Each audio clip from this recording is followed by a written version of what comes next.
Please be aware this will be a spoiler-filled discussion.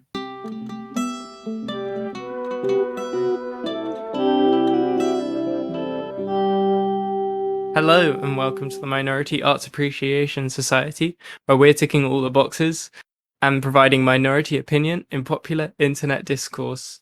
I'm Tilly, my pronouns are she and her, and I lead the film discussions. I'm Josh, my pronouns are he and him, and I lead the music discussions.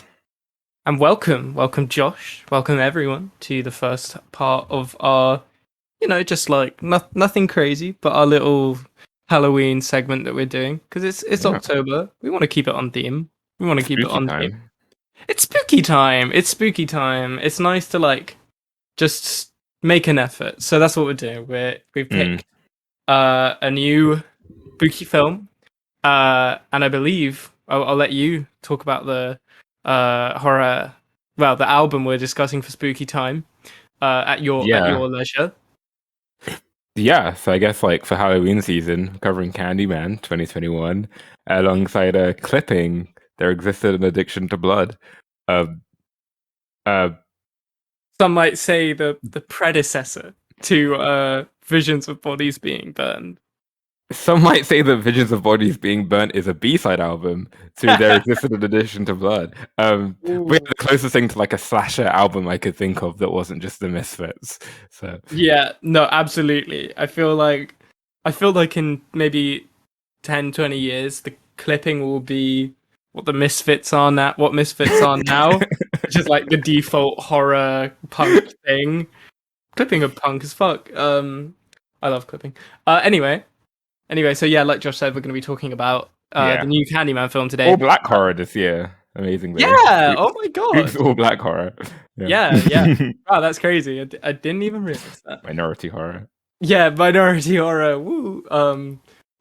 Shout out to the gay character in.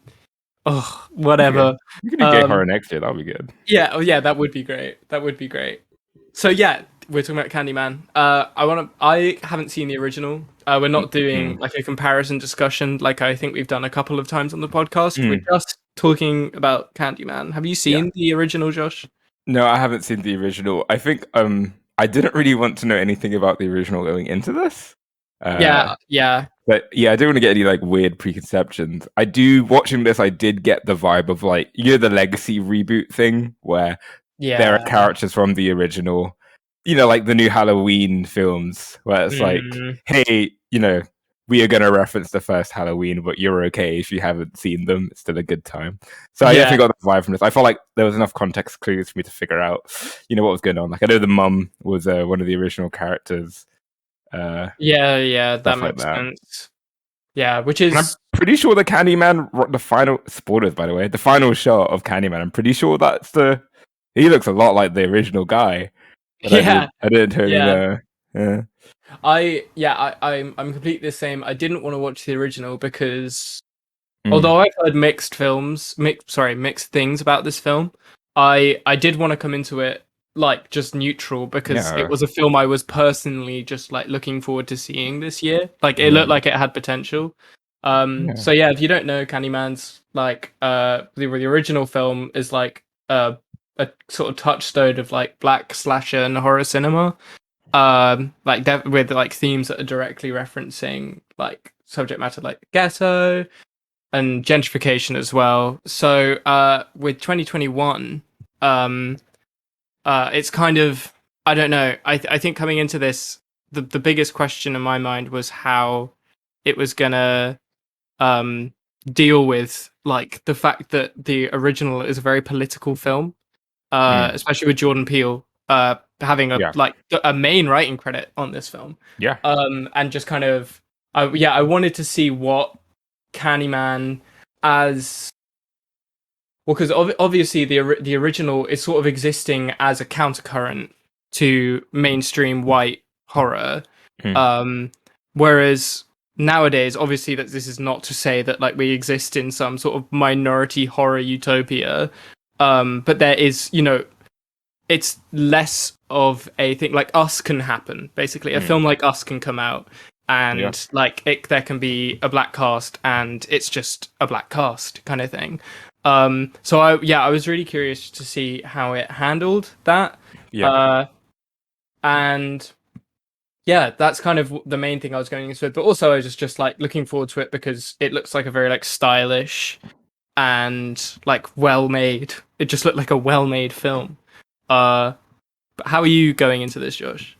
Yeah, well, I know you've been, I've, in our private conversations, I know you've been skeptical of Jordan Peele, and I have always been a Jordan Peele defender. Obviously, I think Get Out is one of the best horror films ever made, and Us, even though I agree the middle portion is misled, from like a, hey, let's just do slasher stuff for a bit, which I wasn't there for. Without killing anyone, so there's like no stakes or But anything. the more I think about that film, the more I really admire its really weird politics. Not weird as in like bad, but this like, this introspective, like, wealthy black guy reconciling that kind of weird double consciousness, that guilt of being wealthy. Of, well, maybe we deserve to be fucking taken by our poorer Yeah, counterparts. There's like a weird sort of guilt complex in that film, which is a very like unique way to talk about uh, blackness, and it really speaks like the condition of that double consciousness. yeah, For any fans of Du Bois at home, I don't know, read a Wikipedia article on what double consciousness is. But basically, when I say that, I just mean I am both black. I'm persecuted in a way, but I am also Jordan Peele. I'm very rich and lucky. uh, I'm privileged, and it's those two things, and yeah, that privilegedness is usually correlated with a certain whiteness. Like the example I like to use is Will Smith doesn't get stopped and checked by the police in America. Uh, yeah. there's a certain like whiteness to that kind of experience in a way that like Fanon would talk about, white mask, black skin, right? Hmm. So I think that's the kind of double consciousness I think Jordan Peele was playing around with a lot. Yeah, also with Get Out, depicting an interrelationship that like becomes a horrorscape, and then you go home and you're like, oh yeah, his wife is a white lady from Brooklyn Nine-Nine. So there's some Yeah, weird stuff happening there as well, of like this clear kind of, again, double consciousness, this guilt, this anxiety, yeah. about the whiteness in his life and about how white he is. And I think many black people feel this way. So I think that's why one of the reasons I really love Jordan Peele. He tackles that really complicated experience, Mm, and also with all these kind of the resurgence of black horror, I do really think he is like, I don't know what the opposite of gatekeeping is. He's opening the doors for like so much of the stuff, even the stuff that wasn't great. I know there's mixed stuff about Lovecraft Country.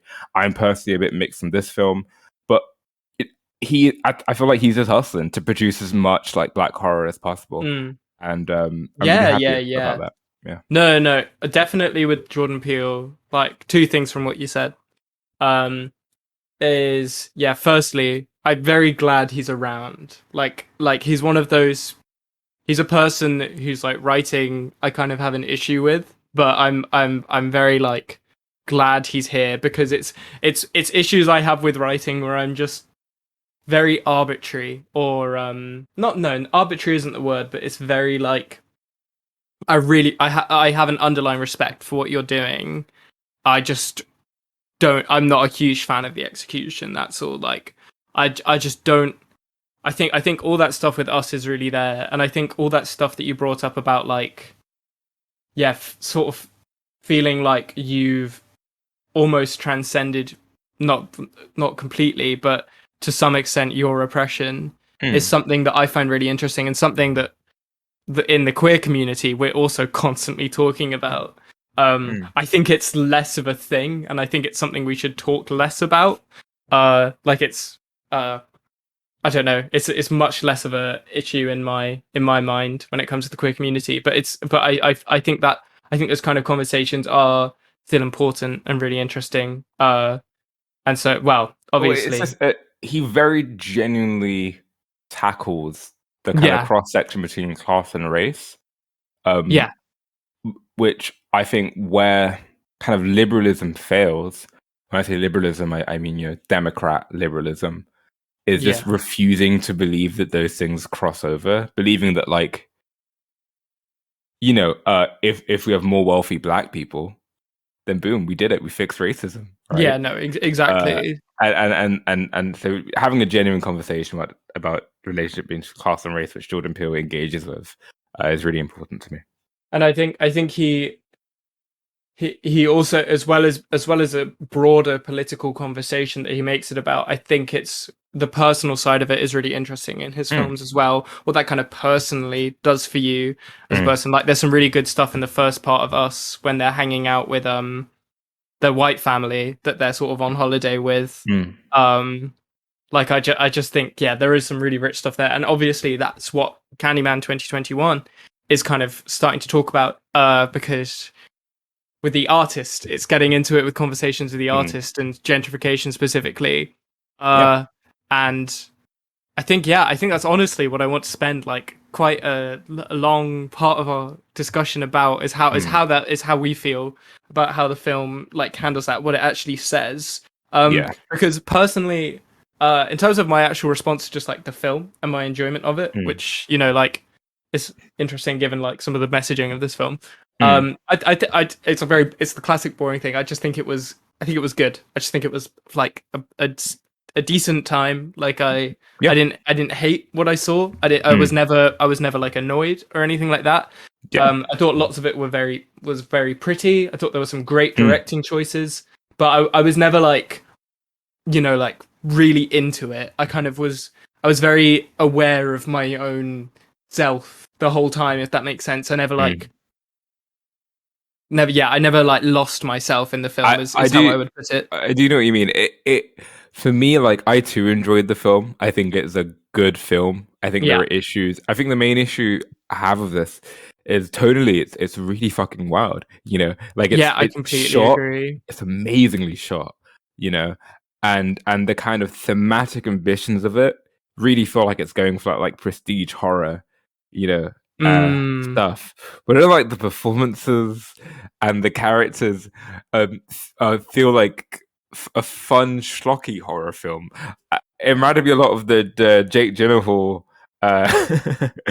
film we did way back. Oh yeah, Velvet Buzzsaw. yeah. If Velvet Buzzsaw was fun and good, it would feel more like this film in terms of like art gallery murder stuff happening. Yeah. Um, but again, this is aiming way higher than Velvet Buzzsaw. It's going for like this prestige horror stuff, which that's where it kind of like because it's more ambitious. It kind of I'm a bit more harsh on it, Yeah. but overall, like We I were remembered pretty harsh on Velvet Buzzsaw, to well, I be remembered fair. what it was like to watch Velvet and what it was like to watch the old M. Night Shyamalan, like Yeah. other horror films where during the film I just felt really upset and sad. I just wanted to go home. Like, I was just like, this is just not this is not good. But here I was like, it's giving me a lot to think about. But on a raw level, it was just incredibly. I thought it was just really fun. Like Yeah, you're yeah. watching the body horror of the main guy slowly degrading. Learning more about the Candyman. The kills are really Yeah. fun. Like it just works as a baseline as a horror film. This is a good time. I didn't find like especially scary, like, really, but just No, like this no. is a good way to pass the time. I that's why I kind of set up this conversation this way, where it's like, let's have a talk about what we actually think of the film, like how much we like it, and then Mm, separately, how do we feel about the way the film negotiates its own politics? Because like I with conversations like that, if you come to kind of harsh conclusions, it can really make it sound like you really don't like a film, and you're almost just as harsh on it as we might have been with an old or a Velvet Buzzsaw. yeah, When every second we spent watching yeah. what those films, we were miserable. Whereas this, I was like, you end up sounding equally negative about those things. So yeah, I just want it very clear. Like this was just a good film to go and see in the cinema. Like I just had a good time. I left. I was like, I'm glad I spent that money. Like it was Yeah. an evening well spent. Uh, whereas yeah, like you said, the only thing that frustrated me about this film, and it was quite a big frustration, was that conflict Mhm. between the Jordan Peele stuff, which is actually also kind of a problem I had with Us, I guess. But that stuff, that narrative that it was going for, with our central character Anthony being like a gentrifier. That's a really interesting conversation that they were having there, about the fact that, well, is he appropriating? Like, Mm. is he taking these stories Yeah. that aren't him, and like kind of, the film is basically asking, like, is it enough that Oh, Anthony is black, well, like, for him to not be appropriating these stories, basically. I can feel Jordan Peele's hand guiding this film. Like really amazing lines. Like the final line, "Tell everyone." Is such an amazing like Oh Jordan yeah, Peele chilling ending. It's like very good. Very succinct in its point. But the sloppiness of I have to, unless Jordan Peele was slightly phoning in because it wasn't like a fully Jordan Peele film. The mm. sloppiness of like the political exposition Yeah, um, is where it like I can't really consider this like a full Jordan Peele film. So for example, like you bring up the kind of what I was really excited about was what personal dimension is Peele going to bring to this, and we have kind of the privileged black artist living in a unprivileged area, yeah, effectively functioning as a gentrifier, taking on narratives that are not his own, and using it to fuel their art. And that is like a really tough question. And I think I'm more and more positive on us than you are. Like when us deals with the questions of class and guilt and mm. do I deserve this? Um, moments like the other versions of them trying to speak and barely being able to like get the vocal cords to work, and it's this croaky, eerie, horrible sound. It's such a more artful and interesting way to convey that theme and the guilt of staring into the eyes of someone like truly, impoverished. Yeah, Um, Whereas this film, it's like the white art curator, and I'll say this now, like whenever you go to see a film like this, there's always any kind of like film that's kind of marketed as overtly political. There's always kind of an anxiety of like, oh, what if I don't get it? Like, what if it goes over my head? Like, especially if you're not of the identity politics area that the film is trucking in. If I go to see like an artsy trans film, I'll be really scared. mm. What if I just don't get it? Like, I don't want to be that guy. But here, like, literally the characters sit down and say, I Yeah, am white curator. You are the real gentrifier. You're a yeah, hypocrite. And he's like, no, lady. You see, uh, this is a systematic problem. You yeah. created the ghetto. So, therefore, the individual is not to blame. And it's like, I agree with you. But this is like an incredibly sloppy, clumsy way of doing like a politics. No. Yeah, in a film. Well, yeah.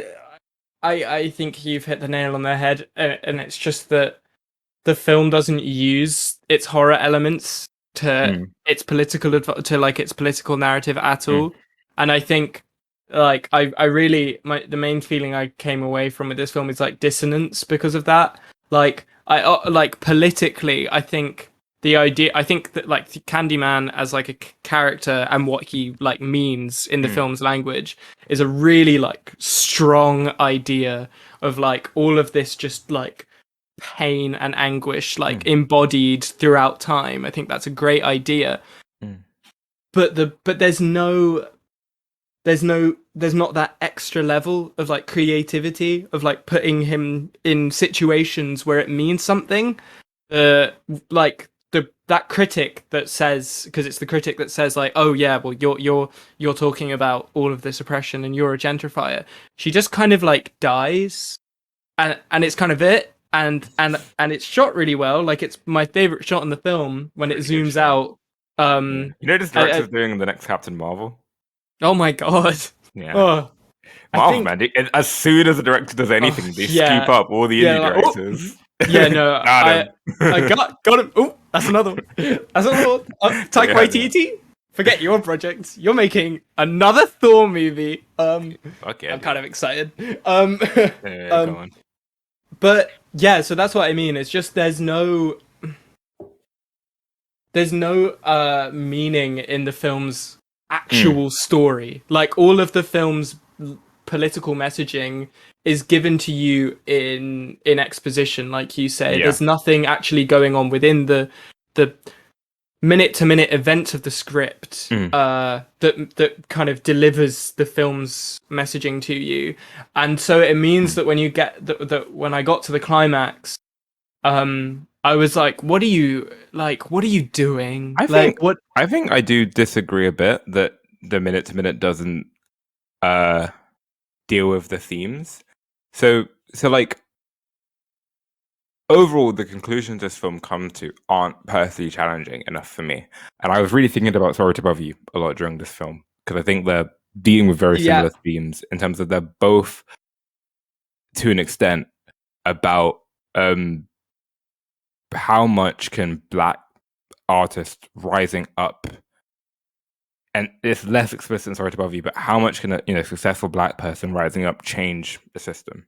yeah, Um, and here with each like slasher kill, which are all awesome, really cool, really reminded me of like Nightmare on Elm Street. With yeah. how Freddy will manipulate the real world from the dream world, and even some like Nightmare on Elm Street 2 with how Freddy is becoming the gay kid, and here we have like Candyman becoming the black guy. Yeah, So weirdly channeling that energy, but yeah, no. With each slasher, it is like explicit that everyone who is killed is a white person who doesn't respect the name Candyman. They don't respect the legend. They use it in a cavalier way. It's a critic who wants to like exploit it for money. It's like a yeah, bunch of like white teenagers who want to use it like as like a fun, morbid game. So like there is, in my opinion, there is a clear kind of in the trappings of the script, a clear kind of expression of the theme of like we are critiquing the kind of misuse and appropriation and like disrespect of these kind of horrific, traumatic histories. And I think there is like a direct parallel between the say the name stuff of this and George Floyd. Like a big part of yeah, that was about saying George Floyd's name, saying the names of everyone who was killed. A lot of the political artwork was about listing all the names of all the kids killed. yeah. And I think ultimately the film does do a good job at portraying that in in like the moment to moment scenes. So I would disagree that like it isn't saying anything with kind of how the script plays out. I think I definitely misspoke in that regard. I think what I was more talking about was specifically the stuff with Anthony himself, because that was Mm, the most interesting stuff to me. mm, Like the the stuff about yeah, kind of punishing people for just like yeah, look at not taking this name seriously and mm, disregarding it. I completely get that. But the film really sets itself up for some really interesting like interrogations into like Anthony's character mm. and what his role in this like really is. And I know that like it's easy to say, well, he becomes the Candyman, and everything like that. But I think I don't think that's enough. Like with I how yeah. critical the Mm, film is in its early moments of him as a character, mm, I don't think there is enough for me yeah. in that. I don't think it really goes deep enough into those questions that it sets up in the second Yeah. half. And I think that's what I was most let down by. I think I read his Like, evolution into the Candyman, his kind of him taking that role, mm, his body gradually deteriorating throughout the film until he eventually like performs the full body horror transformation into the Candyman. I read it as kind of a fantastical resolution to the double consciousness issue. Because again, the issue, you know, that this film opens with, that we're dealing with, is I am a wealthy, privileged black guy observing underprivileged black histories and using that to make art about yeah, blackness. But these are two different types of blackness. And the fucking condition, the weird dissonance, the guilt is, hey, I wasn't on a slave trade. I didn't do the plantations. Like I yeah, can't actually live the full extent of the pain of my ancestors. And I even see some of this in kind of like um the tough political talks in kind of the LGBT community of like, younger gay people criticizing gay people from the 80s for being like gross and Not quite annoying. politically correct. Yeah, and they're like, Yeah. hey, you weren't fucking there. It Yeah. was Yeah. worse when I was a kid, and you need to respect me. And I'm not defending like these kind of turf type figures who come out and say shit like this. No, of But this is course. the dissonance like we have to deal with. The fact that like things are better now, but somehow they are still a hellscape. And like how much can I really align with my ancestors?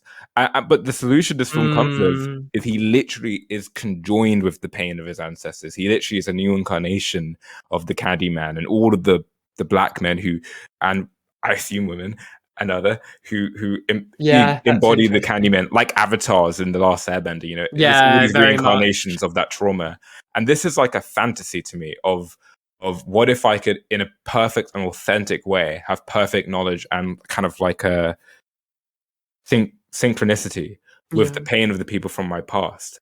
And suddenly there's anxious double conscious feelings, that dissonance, that like, am I too white? I Yeah. dealt with loads of guilt growing up of like, people saying I talked white. And like, it took me a really long time to fucking like come to terms with that and figure out like, hey, like maybe that's a bullshit thing for people to say. It's really fucked up. But really like asking Yeah. yourself, like, am I betraying my race somehow by like, oops, I was born in London? Like, Yeah. um, and, No, that's so, yeah. and I think, yeah, so I think with his narrative, I do think it is still saying the thing, but it offers like a fantastical conclusion. And it's like grotesque and cool and horrifying, but it is like a fantasy of not feeling that dissonance. No, of course. Um, yeah. No, I think that's so just interesting and satisfying as an idea. Because I think what it really gets to the heart of as well is how much as like minorities, as oppressed people, should we like perform pain? Mm, Like there are so many times where in our own communities, and I can only obviously speak from my own experience, but yeah. just like where we're talking about suffering and like how much different members of our community suffer and how through history we all suffer. Mm, Um, and that's not to say that we shouldn't appreciate like this isn't what I'm about to say isn't say that we shouldn't like you know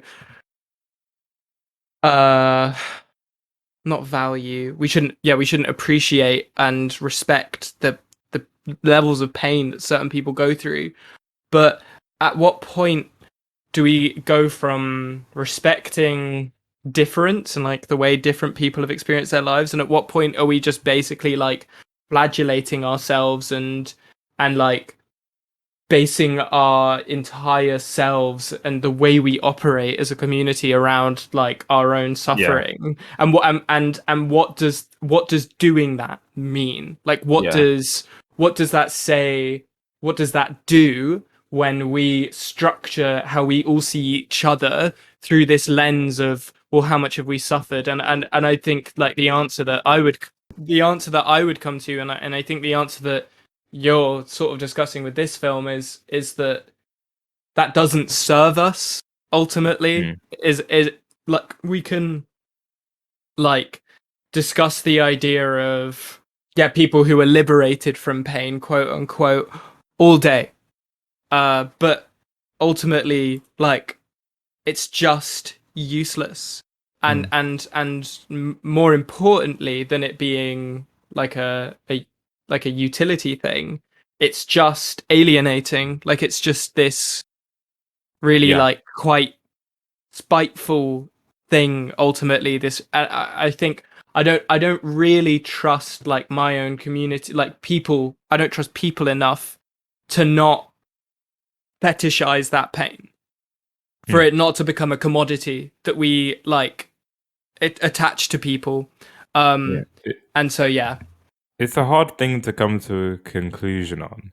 Like, and with this film, I kind of would be more satisfied if it just sat with that feeling, that anxious feeling, more in the same way that a film like Us, really sits with that horrible feeling of like, again, staring into the face of the other, staring into the underprivileged, and you're like, hey, we're both black, but like, are we the same kind of black? It's a horrible feeling that the film evokes in that scene when they're confronted face to face. For me, at least. So go back to like Sorry to Bother You comparisons. I was thinking about how Sorry to Bother You ends, um, and I think that I basically just think that film's completely genius. Yeah, Like I one of love the most that film. daring, like fucking hell, like a black horror surrealist comedy that's willing to deal with like some Frankfurt shit, like some real critical like stuff about capitalism and race, Yeah, and like the ending of that film is so fucking cynical. It's like delicious. It's you have this whole plot where weird cannibal Army Hammer man wants to turn Lakeith Stanfield's character into the Martin Luther King of the spoilers for Sorry to Bother You, by the way. Please leave now if you don't know this. yeah, I'll give you yeah, a second. yeah, Okay, I'm going to go forth. The Martin Luther King of the horse people, right? And then the whole third act is Lakeith Stanfield like rallying against this, trying to get out of Army Hammer's plot, and successfully rallying the horse people together, to overthrow the shit, right? yeah, And the final moment of that film is him bursting in, him himself turning into a horse, and then bursting in to Army Hammer's office and presumably brutalizing him, right? And it's yeah, like this false optimism moment, right? Because on first, you know, the immediate reaction is, "Hey, look, a happy ending where justice yay, happens." But holy shit, he actually just became the Martin Luther King of horse people yeah, that Army Hammer wanted in the first place. Like he's this like planted martyr, and that awful cynicism of that film of like these systems are so manipulative and so large. That horror is just that's like the type of kind of black politics I kind of need right now, the kind of like structural critique that is actually cathartic for me, yeah, versus the kind of like optimistic ending of this film, of Candyman, where I think the main characters are able to transcend kind of the horrible double consciousness feelings, and they are able to bring light to the injustices of police brutality, you yeah, know. And it's really like cool and nice to have like the black superhero who can like the Candyman, who really feels like an oddball DC character. It's like a cathartic, cool yeah. thing, but with this kind of film, I kind of need a little bit more than that. I need, I don't know, more criticism, more cynicism, because it isn't enough. It doesn't feel as truthful, as honest. When I leave the theater, Boots Riley's vision of the world remains, and what we're given here, when Yeah. I go outside, it doesn't really stick. It's still the same bullshit.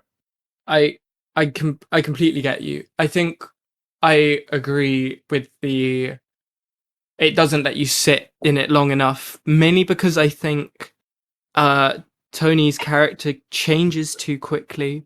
I think he becomes something else very fast. Like I don't think you get enough time with him as him. Like to really sit in the uncomfortableness of that. I don't Mm. think I think that's the problem. I was very surprised when I watched it. I mean, it's a short film. Like this is, Yeah, 90 minutes. I don't think they, in this runtime would have had time to do something like this. But I wish that he was still sentient for longer because he becomes very unrecognizable very quickly. And I kind Again, of that's the wanted fantasy. He can't have double completely. consciousness if he doesn't have any consciousness, if he just becomes this pure symbol, this figure. That's the Yeah, fantasy. yeah, exactly. I just wish there was time to interrogate Yeah, that more. I Like I I wish, agree with you. yeah, because It's weak. It's thin. yeah, I because exactly like because when in that scene, I think like a really interesting moment is when he sees the Candyman in the mirror and he's horrified, and he Mm, wants to like run away and he escapes it, um, and I think that doesn't stand alone well enough. I think you need more moments like that where you interrogate his reaction to the Candyman, mm. what he thinks of it, and how he feels almost as I mean, there's so much interesting stuff because if you look into like the fact that he's essentially just replicating the trauma of that of the student that came before him, Mm. there's a lot of stuff that I Yeah, feel like it's was a really thread, like yeah that they don't follow up on. that Like they it's a don't really cool follow up parallel. on. Like Exactly, what you exactly. just said, he is literally the same as the white artist who comes to this town and And learns yeah, about the Candyman and becomes obsessed. Like they are the same. The only thing different is their race and that he kind of belongs to this lineage. But it exactly. doesn't really deal with the fucking weirdness of how similar they are And and the that's anxiety there. and that's so interesting that the Mm, only difference is their race. And like, I just wish. I mean, I'm kind of baffled that the film didn't go into it more because of that, because it seemed so deliberate that he was just mm. doing the thing again. I'm yeah. Um, and I mean, Mm, I think it was deliberate. I just don't think they quite followed through enough. Um, I still think, mm, yeah, there's good stuff here, but I wanted more of that. I wanted like of more of a sight into the mm. personal reactions of a person like this, because the film puts so Yeah. much like weight on the implications of this character's actions, but then this character's actions very quickly become disembodied from them because he's sort of possessed and he's not really himself anymore. And that was a really odd choice to Mm, me, to like disembody yeah. who this person was that you're supposed to be interrogating so quickly. So like that symbol And stuff you I know can. what? Yeah. I think it is like a valid critique or uneasy feeling to sit in. Because, for example, like I think about Harmony Korine, uh, Yeah. and I think he's pretty exploitative of working class kind of imagery. I think a lot of his films do come off as like, ooh, let's look at the gross poor people, and I'm like, I don't know if this is your place, dude, to say Yeah. this shit unless you because those aren't shot with sympathy. There's kind of a grotesqueness to those films that are a bit like there's not that caring loving feeling uh Yeah. and I think that is a good example of like an artist who is also white depicting very poor white people Yeah. and kind of like, hey, there's a conversation there about how you depict those people from conditions that you're not exactly from, even if you're in the same kind of identity Mhm. brackets as them. Like there is a conversation to be had there, and I wish this film was more willing to deal with this.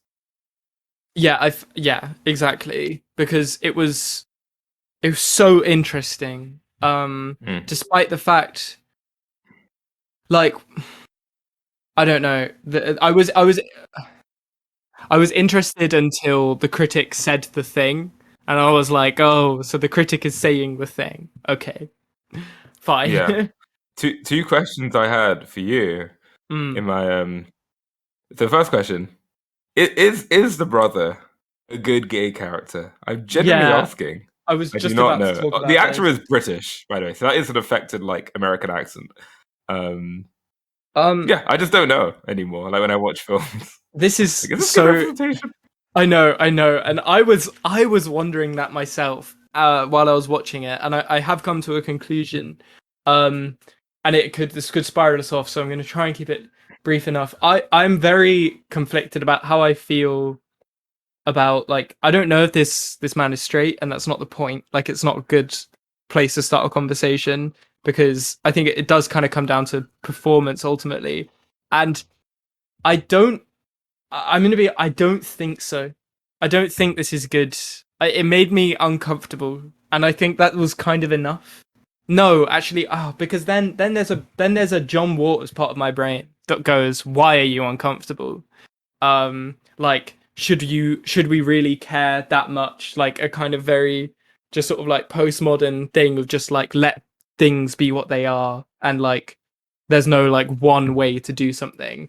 But I was watching it and I just thought, like, why? Why is he like this? Like, why is he this affected? Mm. And then I kind of go into this mindset of like, well, is this a straight actor? Like, is this a straight man? And I don't know. And I kind of don't like asking those questions of people because it's sort of it's not that it's none of my business, but it's just I don't know. I haven't quite come to the conclusion why, but I just don't think that's a very good way of looking at it.